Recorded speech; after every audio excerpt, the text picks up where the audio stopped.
আসসালামু আলাইকুম রহমতুল্লাহি ওয়াবারাকাতুহু। আজকে আমরা শুনবো দুধ বোনকে বিবাহ করা জায়েজ নেই এই সম্পর্কিত হাদিস।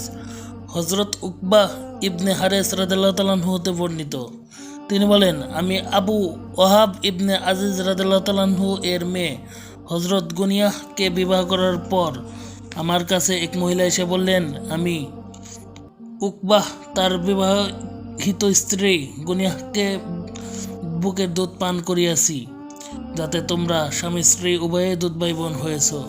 একথা শুনে উকবাহ বললেন, আমি তো জানি না যে আপনি আমাকেও দুধ পান করিয়েছেন এবং আপনি আমাকে কখনো তো এ খবর দেননি। অতঃপর উকবাহ এ জটিল মাসআলার সমাধান জানার জন্য মক্কা থেকে মদিনায় রাসূলুল্লাহ সাল্লাল্লাহু আলাইহি সাল্লামের কাছে সফর করে উপস্থিত হলেন।